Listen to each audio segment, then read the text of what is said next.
Welcome, captains, to the galaxy's premier destination in the stars, Primus Starport.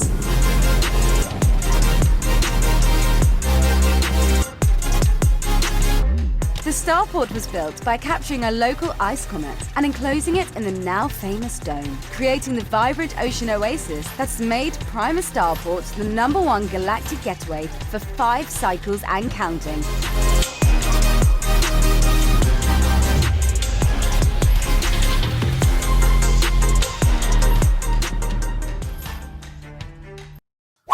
What's going on, cowboys? In this video, we've got a new crypto project. Well, not really new. We're revisiting this crypto project because we're trying to find the best projects out here in the bear market. The ones that are building, the ones that are staying quiet, like little worker ants, putting things together so that when a bull run comes, we're in early, we're getting set. And today we have Warp, okay? Warp.game. All the links are down in the description below. Even the one from our first AMA that was done in February, I believe. And so they're still here. They're still ready to roll. And today we've got Joel here, one of the minds behind, one of the lead devs here, and we'll be talking to him about what has been developing since this started and where they're planning on taking us. If you're new to this channel, my name is Aaron. I'm on a journey to my next Bitcoin, and I'm trying to just help as many people along with that journey as well as getting my next one. You know what I'm saying? So if you like this type of content with AMAs and all that kind of stuff, give me a like on this video and hit subscribe. And the reason why we do AMAs is because in like the YouTuber space, it gets so shilly and people just pay these YouTubers and they just kind of say whatever they want. But here we ask critical questions about projects that we are going to invest our time and money into. Like, is this person worthwhile? Is the project worthwhile to invest in? And so that's what you get to decide. I just get to ask these questions. Of course, I'm compensated. And fair point, I kind of like Warp. I've already invested my money. I've had it stay for a while. I have like 4 ships. So just where I'm coming, but I'm going to still come up with the most hardest question that I could come up with Joel here. So Joel, welcome to the channel. Oh man, it's so good to be back. It's not like you would not be wearing a cowboy hat right now, but I'm glad that you like. It's just nice to know that there's some things that just never change. That's right. You mean both. Warp's still around. You're still wearing cowboy hats. Good. It's a great day. Good. Well, because I mean, the bear market will drive a lot of projects and a lot of like really paper-handed YouTubers, paper-handed holders. It'll drive all the non-serious people out. But it seems that you guys are still in the market, still working. Could you tell me a little bit about yourself? Then we'll get into Warp and the transition that's happened since last time we talked. Yeah, absolutely. So my name is Joel. My online name is Call Me Jace, which is funny because you'd think it would be Call Me Joel, but you know, sometimes life just has unanswerable questions, and that's one of them. So brief background on me. I worked in the film industry in LA for 10 years. I worked as a visual effects artist for a bunch of Marvel movies, Thor, Captain America, Iron Man 2, X-Men First Class, moving on into a bunch of working on set as a visual effects supervisor. So I was responsible for a lot of the post-production handoff between like filming on set, on location, in giant green screen stages, green screen and blue screen, to, you know, out in the middle of the desert shooting Super Bowl commercials, like whatever it was, I was there responsible for working through that process. And then from there, I started a production company where we started to do a lot of our own stuff. That's where I got work with Disney and Lego and General Aviation, General Mills, and a bunch of other huge brands and clients, before then transitioning in about early 2013 to VR. So back in the early days of virtual reality, back when like Palmer Luckey was like delivering the Oculus DK1 to people by hand, like getting involved with that hardware and starting to build apps for it into the DK2 and then the final Oculus Rift, HTC Vive, all that stuff in the early days. And I found kind of getting a little bit addicted to like being on the cutting edge of things, like not waiting for somebody to build something, but being right there, right where, you know, there's nobody helping people out. It's all you. It's just this brand, you know, wide open space to kind of build or develop whatever you want. So that kind of by nature, VR led me into exploring crypto. Not VR to crypto, but just being on the cutting edge. And it wasn't until like Ethereum started releasing smart contracts and the ability to run code on the blockchain and to build Web3 interfaces, that's when I was like, okay, now is my time to enter. And so I started getting involved with projects. Before then, working with a team that I've been working with now for over a year, some of us almost 2 years, and we've been building projects together. So then that was kind of, I consider myself super lucky that I work with people that are brilliant, way smarter than I am, more capable than I am, and we all get to work together on something we're really passionate about, which is warp in this case. And I wouldn't go back. I cannot imagine going back to a 9 to 5 job after working in worldwide crypto Yeah. development. I mean, it'd be like, I don't know, my eyes have been wide open and I go back to You squinting, saw the So I don't know. Matrix. You saw the It's Matrix. awesome. Yeah. Exactly. I took the pill, man. I'm in. I heard you say something that was very fascinating. It's like we are on the cutting edge. When we're building stuff, there's no one to help you out because there's nothing that has been built. So it's wide open space. And what you're choosing to build is a game called Warp. All right, Joel. So tell me about what Warp is. The Warp game, like what does it have to offer us as investors and people who might be interested in playing your game? Yeah, absolutely. So Warp is a GameFi project, meaning that it combines a lot of the traditional game type things that a lot of gamers are familiar with kind of the DeFi Web 3.0 aspect that a lot of people on the blockchain are familiar with. And it creates an environment where you can play the game and you can also earn money and earn rewards doing so. And those rewards are going to be validated and can otherwise be redeemed on the blockchain. So we've kind of created a really unique hybrid with what we call our Web 2.5 interface, which I'll kind of show off to you guys here in a minute. But really, Warp is centralized. It's a science fiction game universe where everything is validated by the ownership of a starship. So in our game, in our expanding game universe in season 2, you need a NFT starship in order to be able to play the game. And the reason why we use NFTs, a lot of projects will just kind of bolt on NFTs to whatever it is they're doing.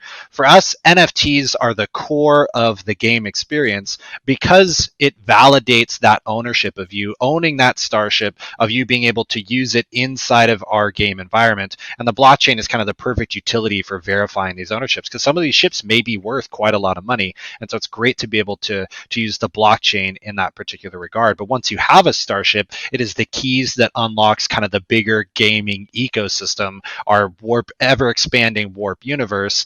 And within that, a lot of projects are building like a fighting game or a racing game or a betting game or whatever it is. And what we're doing is we're building a universe that allows you to play all kinds of different games all through the ownership of that starship, and what you can do with it. And also, for multiple starships, owning a fleet, as faction battles, all these things grow bigger and bigger. But it starts at its core with owning a ship and then using that as kind of your access point into the rest of the game. So within that, we have a lot of different opportunities for you to be able to use those ships. We have games, mini games, we have expeditions, we have an upgrade system, a crafting parts refinery, all that stuff all exists within one place. So in many ways, we're building a universe that is powered through these starships and the NFT starship and the ownership component of having a ship. So Got it. So, that's not quite the briefest introduction, yeah. but that's where we are. Full disclosure, I have multiple starships. I bought them. I wasn't given any, so I had to forge them myself. I went through the process. I have maybe like 4 or so, and it was really fascinating to me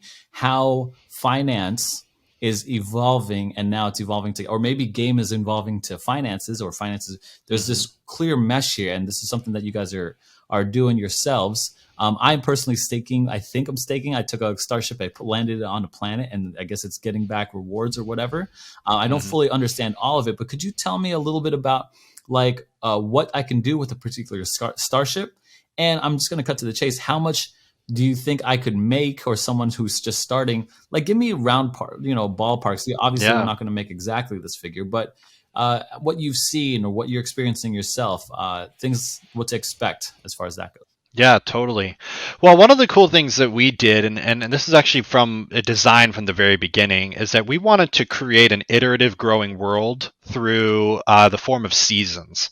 So we had season 1 of Warp. Season 1 launched on Polygon in January. That's when we had last talked to you guys. We launched on Phantom in April, so we became a multi-chain project. And that was really cool because we're one of the first projects to allow you to send Starship NFTs back and forth between chains. So we had our users on Polygon who had gotten their NFT starships that we launched on Phantom. People sent their starships through the Warp Gate, and those NFTs now appeared on Phantom, which is really cool. It's a really cool proof of concept. That was kind of our goal.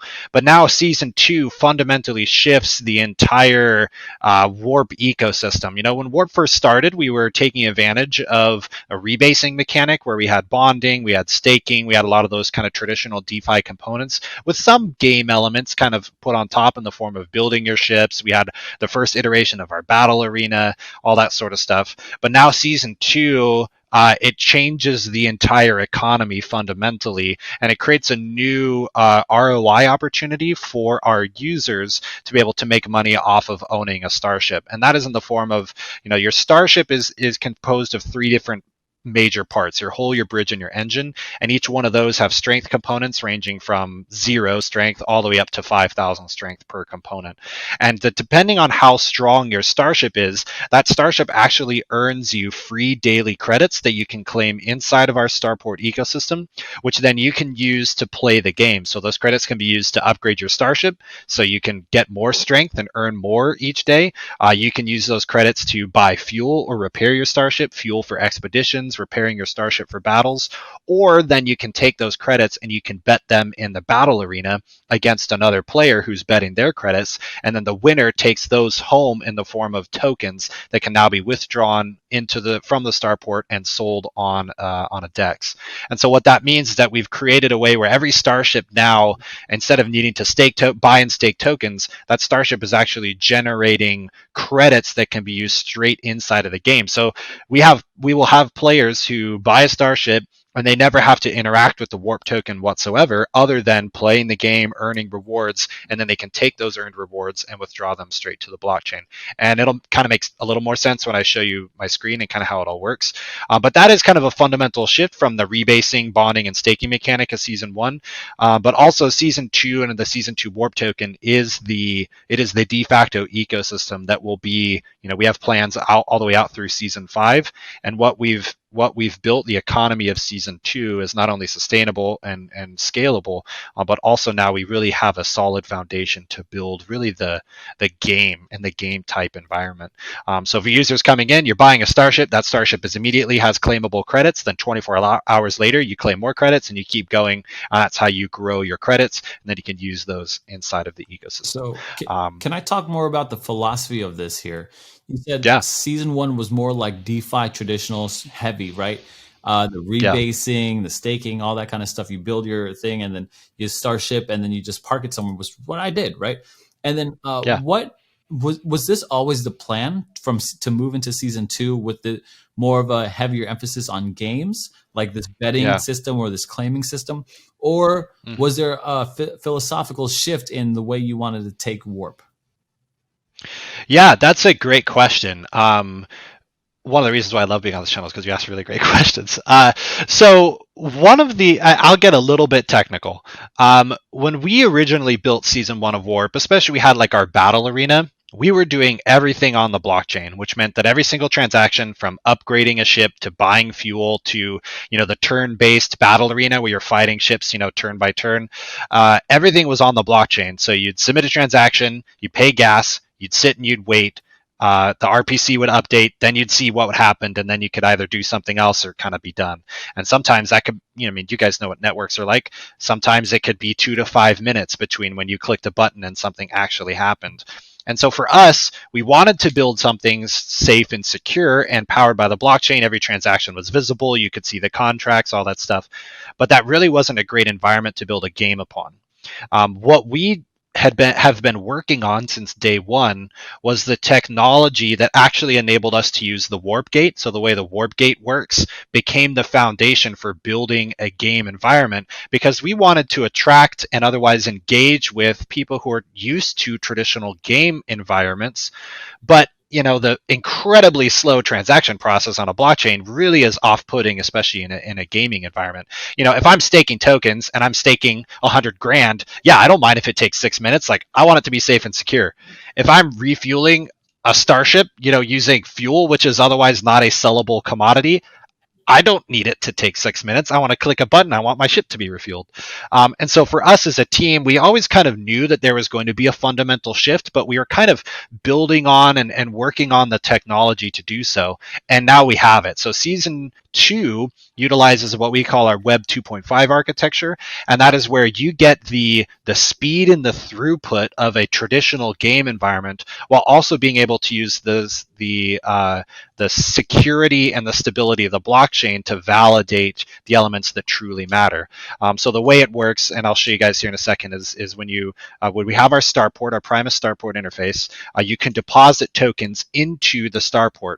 And once you do, now those tokens are available inside your starport that you can then use to spend on game activities. You can send starships out on expeditions and quests. You can battle other ships. You can upgrade. When we have racing as a Season 2.5 update, you'll race your starships.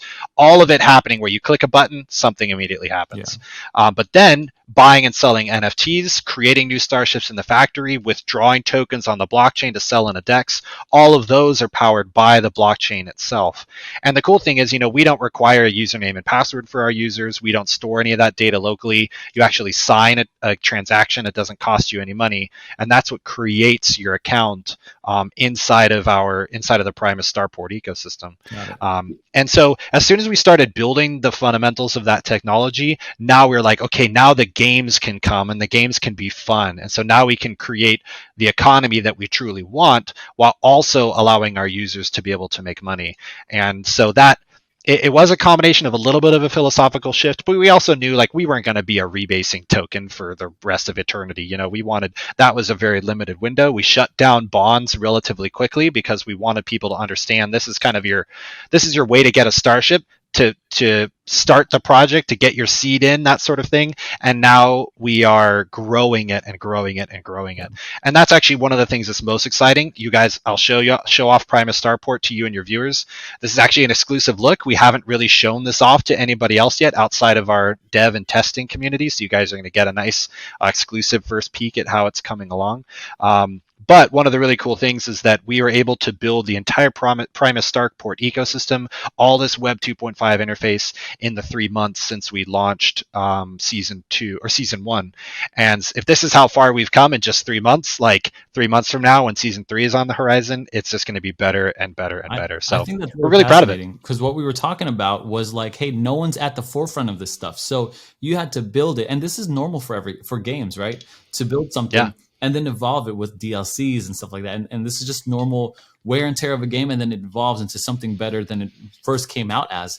And I think this is just the natural adventure that will be taking place for all projects out here just trying to start something on here. So basically, you found out it was slow. You wanted to make it faster, and you wanted to put more emphasis on the game first. So I totally get it. I'd love to see what you guys have, because a lot of that has changed. Like now you've got this whole Primus Starport completely thing. Different. Yeah, this whole completely different world, almost floating ocean, I think is what you called it on your website. It's very, very different from what I saw it back in January, February. So yeah, show me what you got here. I'd love to see it. Yeah, absolutely. And one of the things I'll mention, you started this off at the beginning of the beginning of this interview was, you're looking for hidden gems. You're looking for projects that, are going to be the next thing, especially in a bear market. I hate to say it, but a lot of like these crypto games are just like they're Unity game tutorials or Unity game store assets that are just being kind of having the blockchain slapped on top of them.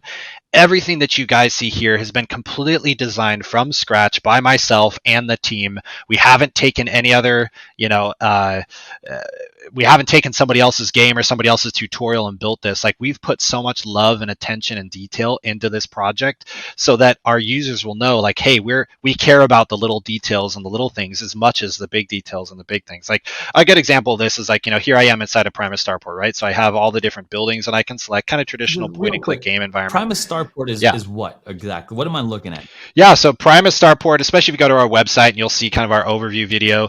Primus Starport was a starport that was created. It's an orbit around this big giant desert planet, and it was created by taking a ice comet, melting it and closing it in a dome, melting it and creating this vibrant ocean oasis. So this starport here, actually, if I do a refresh of it, you'll see it. There it is. It's an orbit around this planet. Here's one of our ships approaching.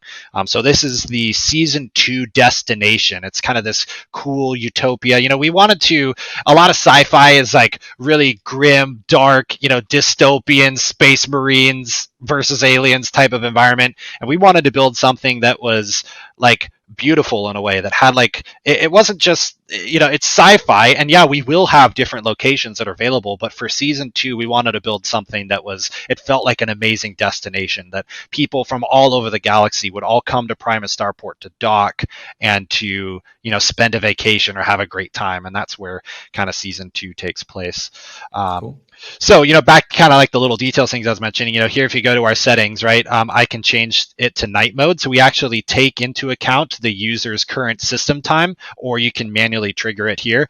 And so we have like an entire day and an entire night mode available. So if I click on our battle arena, we come down into the starport, which is cool. And I can actually go in and hide the user interface so you guys can see it. But then the cool thing is, if I switch back over to daytime here inside of there it goes. Now you can see I'm in daytime, and then if I go back to the map, like the transition is also in daytime. And the cool thing is, from a performance, standpoint, we could have built this inside a Unity or a WebGL engine and had, needed users to have a modern smartphone or tablet or computer with a GPU. All of this stuff here is all pre-rendered, and it's all running in super optimized images with WebM movies. And so we've actually been testing this on tablets that are like 8 or 9 years old, and it runs great. There's like no lag. It runs super efficiently. And so that's really great for us because we want our users to be able to have a good gaming experience as they're playing around inside of the starport without needing to have high-end user system requirements. So all the details of the ocean, the little shuttle, all that stuff, kind of in the different settings. Like we really wanted it to feel like a really interesting, really vibrant location. So like for example, if I want to come down into the bank, I come down in here, and here's our bank ecosystem, which I'll walk you guys through. But again, like just the day to night mode, being able to showcase how I think actually there it goes. I need to be a little slower in my clicks. Just showing how we're trying to put in details. Like I did all the designs for this here. I did a whole Galactic Bank Systems logo, a whole like kiosk desk up here in the front. Like you can see the giant starport tower on the top. Like if Warp completely fails, if we never make a dime again, the entire project crashes and burns, I will be more proud of this just one thing, than pretty much all the other things I've done in my professional career, just because it's such a cool location, something that we're really, totally really proud of. It's great. I love. Thank you for all this effort and work. Yeah, it's been fun. It's been really cool. So I'll just show you guys around kind of real quick kind of the main components of the ecosystem. The first thing is our factory and shipyard. One of the really cool things that we love about the factory is that we offer 2 different buying experiences for users who want to come in and buy a new starship. So you can come to the Starworks, which is this is the factory. So you can choose your archetype up here. Back in season 1, when you were creating bonds and getting token parts, you couldn't choose what archetype you get, but now you can be like, oh, I want to build a shuttle, and we show off the shuttle kind of floating here. You can build a Dragonfly class starship, or the fan favorite of the Pearl, which is the pirate ship with engines bolted onto it. And then we allow users to choose a preset of kind of how strong or how powerful they want their ship, or they can just create it themselves by choosing which part they want to be on their ship. You can choose for your hull, your bridge, and your engine. And then you can go ahead and build that ship, and it'll show you how much this current configuration will earn per day. So I believe kind of on our starter ships, they earn around $1 a day. This one's a little bit stronger than a starter ship, so it's $1.82.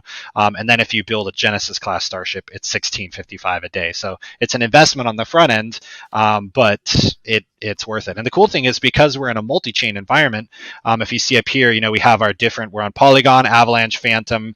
This will be Ethereum. We're on our test environment, so it says Ropsten, but this will be Ethereum as well as Binance Smart Chain. So you can actually choose which network you want to create your starship on, and then it'll be a part of your fleet. So how much is it to like invest in for that $16 a day versus the $2 a day ship? I believe the final price for a Genesis class starship brand new from the factory is like $950. So it is like it's expensive, especially when you consider a game. But also the way that we see it is that these starships are the keys to an ever-growing ecosystem, starting with season 1, going all the way through season 5 and beyond. Meaning that when you're buying a starship, this isn't like a cheap NFT that you can just buy and use in the game.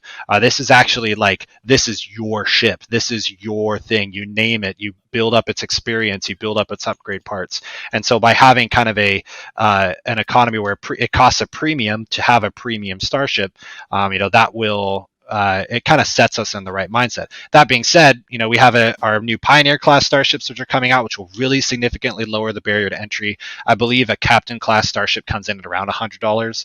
So again, there is like an investment for sure, but it is not. We want it to generate really those long-term results. And that's the cool thing. So for example, let's say $100 is a little bit too strong.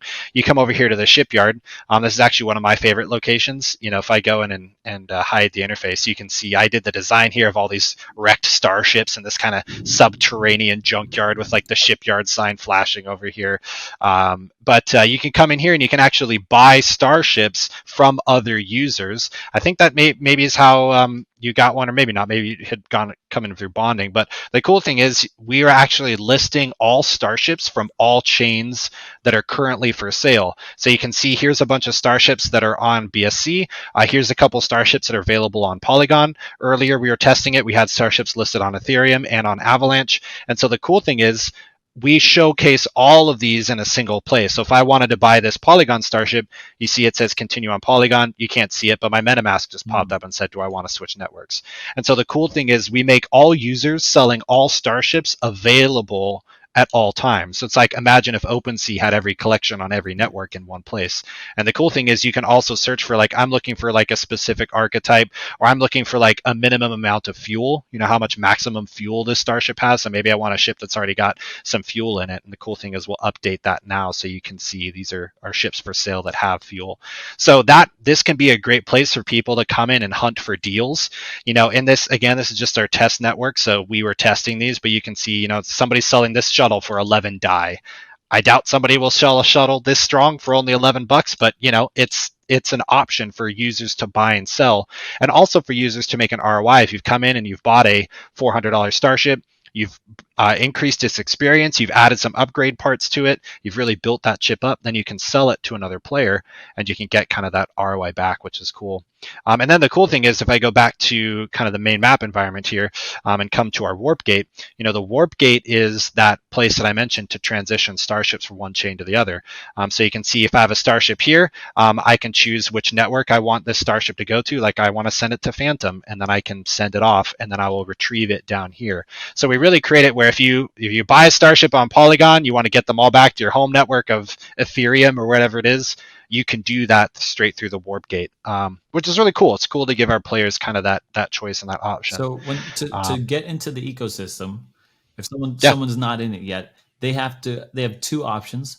They could either, well, really three. They could either bond and create and design their own starship from the Starworks.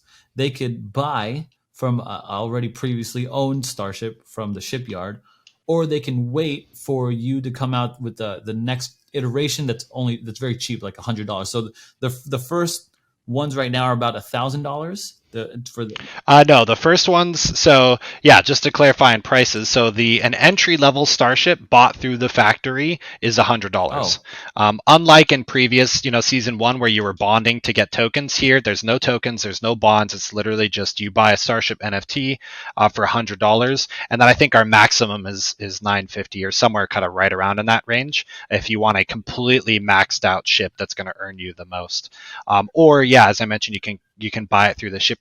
The cool thing for you and everyone else who's been a part of the season 1 is all season 1 starships automatically get upgraded into our season 2 ecosystem. So for all of our season 1 starship holders, your starships will continue and they'll start automatically earning you credits per day. And so that means that you can if you already own a season 1 starship, you're already in. And that's actually core for us as a project. Starships will never be outmoded. They'll never become obsolete. They'll never stop earning. We want to be in season 5 with a guy who has a season 1 OG shuttle, and it's still kicking. And that's like, I mean, like literally, like you, also like me, I have a shuttle. Shuttle's my favorite archetype, and I want that ship, all the way through to the bitter end of the whole project, at the heat death of the universe, and that's really important for us. That was a So big, that so was a we're big never, when you thing. buy a starship, it's never going out. Never going out of style. So and then when it's so I spent more than $1,000 actually. I believed in you guys a lot. I was like, I want to spend a little more because I wanted like a big bad like one to fight with. Now, but and you said I have to claim that stuff every day though, right? It's just Yeah. it. I have So to if I get, go down to the bank, you can see here. So this is kind of our banking ecosystem. We kind of designed each UI as if it was its own separate little program. So you can see if I go to my free claim section here, this shows me how much I'm earning in daily credits, how much is available for claim today, and then how many credits are in my Starport wallet. So if I click claim here, again, that's the benefit of this 2.5, the Web 2.5 interface. I clicked it, it's immediately available. You can see my credit balance just updated, and this shows me my fleet and how much it is earning me in warp tokens per day. We actually value it in US dollars, not warp tokens. So if your ship says it's earning $4 a day, then it will continue to earn $4 a day regardless of what the warp token price is. So that way it creates kind of more of a stable. We're not giving it out in warp tokens, we're giving it out in USD. But you can't, like, I can't just take these credits. So I have $301 of warp credits. I have $18,000 worth of warp tokens. I can't take this $301 and withdraw it to the starport. Sorry, withdraw it to the blockchain. First, I have to utilize it in the ecosystem, bet it in a battle or a future race against other players in order for then those credits to turn into tokens, which then I can withdraw to the blockchain. Okay, so just for clarification, the token is Warp Bond, correct, on CMC? Warp.game is technically the new. So when we transitioned to season 2, we kind of got away from Bonds since Bonds wasn't a part. So if you check our Twitter and our Discord and all that stuff, we'll have our official token is launched on BSC. We have the contract address, the BSC scan profile. We're updating CoinGecko and all that stuff. But because we haven't launched season 2 yet, it's not tradable. Liquidity has not been added. But it will be solely on BSC. Got it. Now for the starships, I heard you said you could race them and battle them, right? Is there anything else you could do? And maybe we didn't even talk about the racing a little bit, even the battling. I'd like to know what's going on there. Yeah, let me show you kind of how it works. I will show you here. This is our management screen. So if I have like a Javelin class starship, you can see it here. I can refuel the starship. I mean, if you guys remember, I was telling you a little bit about how we wanted that really quick reaction. So here I'm actually spending warp tokens to refuel my starship. Everything inside of the ecosystem is powered through the warp token itself. So if users run out of free credits that they want each day and they still want to refuel, repair, bet in the battle arena, they'll have to buy the warp credit off the exchange, which gives us that positive buy pressure against any negative sell pressure through rewards. But if you guys just saw, I was able to add fuel and it happened instantly. There was no MetaMask transaction windows that popped up. Here, my starship has a little bit of damage. I'm just going to go ahead and repair that. And you can see I've clicked it, repair is complete. The really cool thing, technical side about this, is if I was looking at this starship here inside of OpenSea, all of our NFT data is dynamic, which means like if I look at this particular starship, this information, hull bridge engine damage, all of that is the same attributes that show up on OpenSea. But if I was to go in and hit repair on that damage attribute, so right now I have 3 damage, I could go in here and I could click out of this. I could basically go in here and then go to my repair and then go ahead and max out my repairs there, fix this starship. The cool thing is if I went to OpenSea and refresh the metadata, that starship is now going to show 0 damage instead of 3 damage. And the main reason why is that, although I didn't update anything on the blockchain, I didn't submit a transaction and my NFT was updated, the NFTs themselves actually read data off of our Starport ecosystem, which is cool. We get the security of NFT ownership, but then also the speed and throughput of a traditional game environment. But all those attributes are updated, so you can buy and sell starships to each other off of OpenSea. You don't even have to use our ecosystem, and all of the attributes are running live, which is cool. It's just cool to have that kind of that technical accomplishment. It seems a lot of attention to detail, like you said. Like there's even the ability to see the display or to remove the display and then see the night mode. And now it's like, hey, this is something that's quality of life type of stuff. If you're moving from OpenSea to here, you don't have to like double check everything. Everything's dynamic. So that yeah, you don't have, and you don't have to go outside of the ecosystem to buy starships. You don't have to switch to the right chain. I mean, we're trying to really make it a player centric and a user centric on the same ecosystem. Like all the on the shipyard, everything's on the same chain. You can see all the chains and stuff like that. That makes a lot of sense. Yeah. So which is cool. With Warp here, is there anything else that we haven't talked about? Yeah, so let me real quick, I'll just show you the actual game experiences. So here's our battle arena. This is our dashboard where you can see your starships that are currently in battle, as well as your battle log, what you've won, lost, the gems and minerals that you've gained, the experience you've gained, all that stuff. The PvP battle arena, it kind of works in a similar way. It's like listing your starship for sale, except this is how you buy and earn warp, or how you can earn warp. So if I take a starship here, I can deploy it for battle. I can say I'm willing to bet 100 warp that my starship will win. I deploy that starship out. Now another player can go and find this starship. If I refresh my battle here, they can, oh, there it is, Thor Starhammer. So you can see I have to bet 100 warp that my starship is going to beat yours, and then you can do the battle. We also, in the same way, have our pirate battles. So this is happening between you and an AI player, where you can choose easy, medium, or hard battle and go ahead and battle that starship. I'll just do one real quick so you guys can see it. So this is my starship. I'm going to fight against a pirate Omen class. We rebuilt the entire battle arena game with this amazing new cockpit experience. So you can see here again, like the attention to detail. I even have like down here the little, you can see there's flickering between the buttons. The buttons are changing color. We load a different background every time you play. And so the way that it works is that I actually reinforce an area of my shields. I target an area of the enemy starship. Actually, I'm going to go for the engine here. And then I engage the battle. And again, there's no delay. It's immediately happening on the ecosystem. But again, these attributes and data are updating on the NFT itself. So you can see the enemy damaged my engine. So now I'm going to reinforce my shields here. I missed the engine. I hit the hole. So basically, it's a relatively simple game. You know, you're not in the cockpit fighting, but we make it so that this is kind of just a fun way for you to grind. You know, you can grind experience here. You can grind gems and minerals that you can use in the refinery to upgrade your ship. Tiny little details, like you can see the ships are getting more beat up the more that you play. So if I'm, you know, attacking here, you can see this thing's taking some damage. I'm really going to try to see if, of course I lose in the middle of my own game presentation. That's great. But you can see, yeah, the ship is totally busted up. And so I can see I didn't actually earn an experience. I got a little bit of damage. The winning starship, you know, here's the attributes of it, and I can return to the arena and then do another AI battle if I want, or I could fight another player. What does experience do for the? So experience determines quite a lot of things inside of our ecosystem. The more experience your starship has, the higher its level, the more successful it's going to be at doing things like targeting. The more successful it'll be at navigating corners and races. The more successful it'll be in coming back with good loot on in an expedition. And so each of the, as you are investing in your ship and that EXP goes up with everything you do inside of our ecosystem, that matters. The cool thing as well is if you look inside of kind of our captain profile here, it does showcase the total number of starships I own, but also my total experience. And the higher my experience, the more discount I will get in our marketplace when I'm looking to buy things. So basically, it's in a way, it's kind of like your reputation as well. So you know, if you're a very experienced captain with a lot of starships under your belt, a lot of experience, that's going to equal discounts and financial rewards for you. Cool. So it does, you know, it kind of does matter.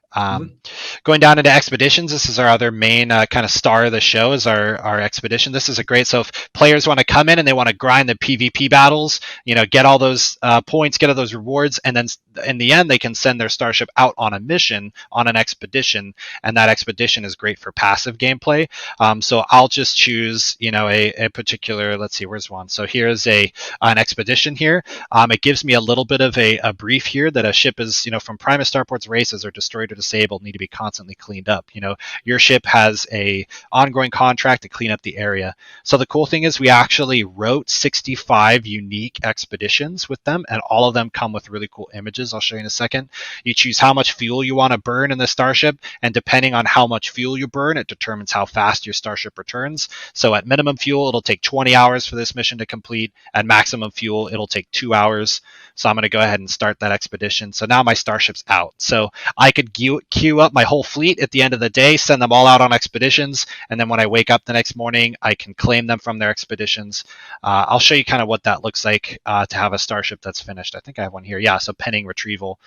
So you can see wealthy tourists are constantly looking for guild starships to take them out to see nebulas and black holes. So I'm going to go ahead and complete this mission, get my starship out. And the cool thing, I actually used a generative AI, so like the text-to-speech AI using Stable Diffusion. So we actually created 65 unique images as the mission picture from the crew. So every single mission that you do comes back with a unique image, which is really cool for our players. This one's you're transporting miners to a no gold rush, and this is the image that came out, and that was generated using AI. So we're trying again to like put in a lot of those details and those touches. But you can see I earned 14 experience points. These are the gems and minerals that I got. And then this happens to be a repeatable mission. So if I wanted to, I could resend a starship out on this expedition, and that's how I can farm expeditions as I'm going. And then if I'm impatient, I need some time, you can send out a carrier starship.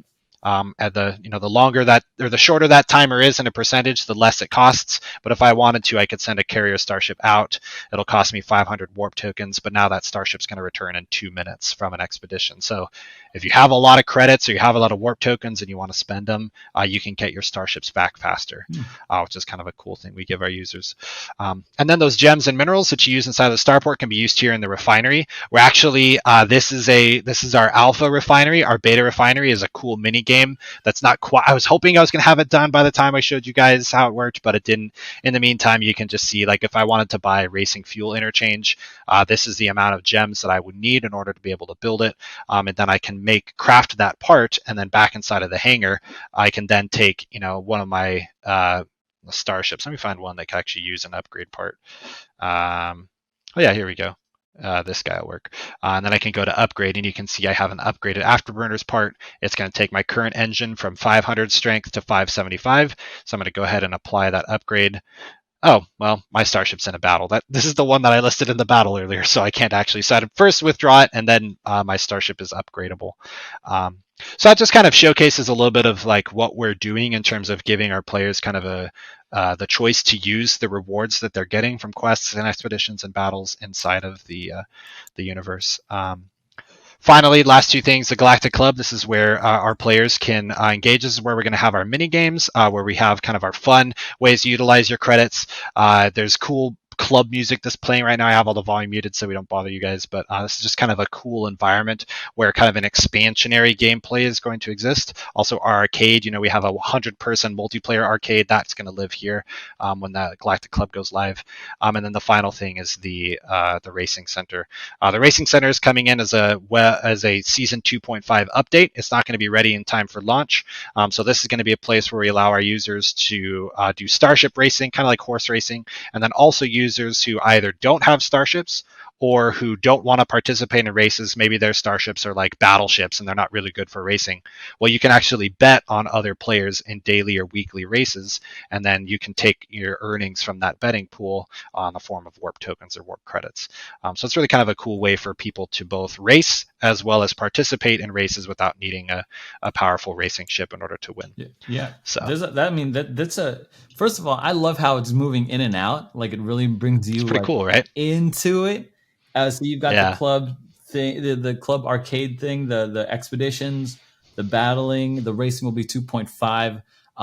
Is there anything else we haven't covered? Is that what are you most excited there's about? A little actually, one of the things I'm really excited about, this shows up inside of our welcome to Primus Starport video, is our docking port. This is actually, we've partnered with some amazing NFT projects and DeFi projects all over the crypto space, all on every network and chain. And the docking port is actually our way to bring them together to the Warp community. So this will be our merchant ship. Our merchant ship will come in and it will dock with the docking port. You'll see it inside of the map, this huge behemoth ship. I should actually actually find a picture of it because it's really cool.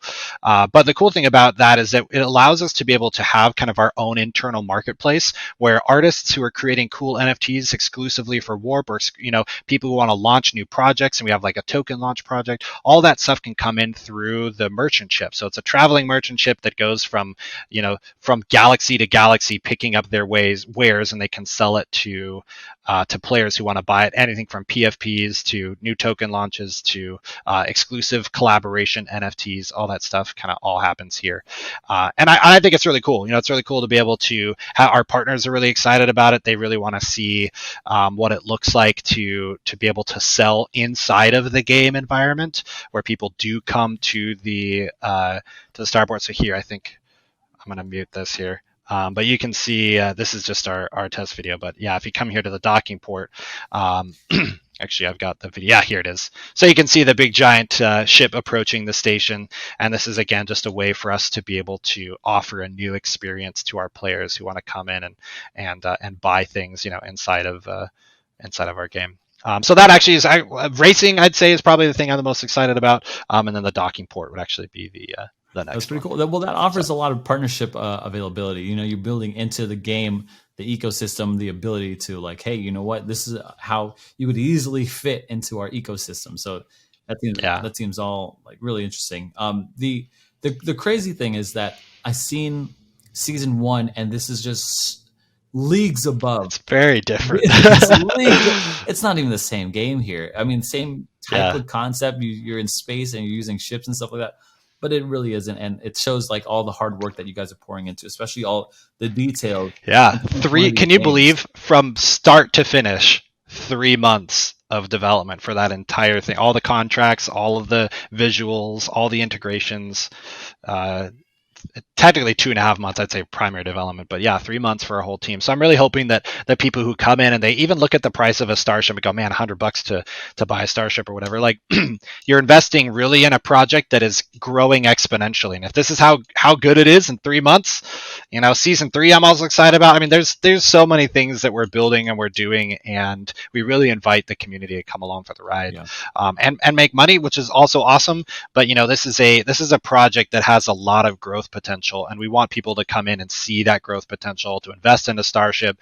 To our season 2 token IDO, we're launching on a bunch of the season 2 token on a bunch of launch platforms on BSC, and we want people to come in and play the game and have fun, and then go like, oh wow, like this racing is out. Or in season 3, when we have new idle mining in our asteroids, like all of that stuff is just going to be cool things that just continue to grow, and I can continue to grow my starship. And so last question, what would you want us to do? What's the best way to get started here? Is the best way to buy a starship? Is the best way to sign up on the whitelist for season 2? What is the next best thing to do here? Yeah, definitely. We have our main website, warpcountdown.com, which is how you can get on the Season 2 whitelist. We're doing something kind of unique with the Season 2 pre-sale for Starship, people who want to buy Starships at a discount. Not only do you get us extra strength, but only for Season 2 do we have a Starship with a bonus modifier. And the bonus attribute, basically, it is a multiplier for how much your Starship earns per day, up to 100% bonus. So if your Starship is earning, you build a Starship and it's earning $3 a day, that 100% bonus, is going to add on top of it. And that cool thing is that that'll be there for the life of the ship. So everywhere, I think that starting is, it's iterative chance. The 100% bonus is, I think, 1% of all Starships will be that. But, there's a chance for you to get it. And that bonus attribute will never come in again. It's not something you can upgrade your ship to later, any of that stuff. So for people who do believe in the project, they do want to have a chance to get that special bonus. They'll be able to get it by whitelisting at warpcountdown.com. But then also when the pre-sale goes live, it'll be presale.warp.game. And you'll actually kind of showed you guys the factory and how like the Starship building works. It'll look just like that. You'll be able to choose your archetype, write the name of your starship, because we want people to name them right then. You'll get it minted. Then you're going to find out what was the generative art that was applied, and then what was your bonus multiplier at time of minting. So it's a really cool way for people to grow their fleet and then use that exclusive season 2 launch starship all the way out into season 5 and beyond. So that will be kind of a rarity thing. You'll see that starships with that bonus multiplier will show up in the shipyard with that bonus very visible. But then also, if you want to buy the token at a discount, our token our launch price is 0.1, so 10 cents, and then our launch price is 20 cents, and you can find it on actually quite a lot of Launchpad and Launchpad partners here in the next couple weeks. I believe the entire ecosystem is launching October 18th. So that by that time, the pre-sale will be done, token IDO will be done, and it'll be the launch of the ecosystem. So pretty much now, up until October 18th, we have a huge plethora of token IDO platforms that are hosting the Season 2 Warp token, and so you can kind of pick and choose which one you want. What I'm hearing you say is like, hey, get involved in the whitelist on the website, and then sign up on the Discord for more information as things shift around and IDOs come online here. Is that about it? Yeah, absolutely. Yeah, if you want a Starship, get in the pre-sale. If you want the token, come in on the IDOs on BSC.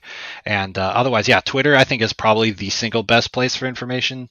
But if you want to join our Discord or Telegram, that's available too. Just go to warp.game and you'll see all the links for that stuff. Guys, check out all the links down in the description below. Joel, thank you so much for your time here and showing me all of that stuff. I know that stuff isn't really out yet, so I'm excited to bring it to the Cowboys and hopefully some other people who want to check that all that stuff out, all the stuff that you've been building, especially in this bear market. If look, Cowboys, if we are here in the bear market and we haven't like forgotten about crypto and faded away, we're only looking to invest the money into the best projects out there, especially like these low cap gems that should take off in the next bull run. I mean, and then they've got all this ecosystem that it's already being built out now, Season 2, and they're already planned out till Season 5. I'm pretty excited about this stuff. I'll be checking out my own Starships back in when I started it first in Season 1. So I appreciate it. Joel, thank you so much. Yeah, you're an OG, man. Thank you so much for being here and enjoying and for this conversation and the AMA. Thank you so much for watching. Check out the links all down in the description below, and we'll see you guys in the next video. See ya. Thanks, guys. Bye.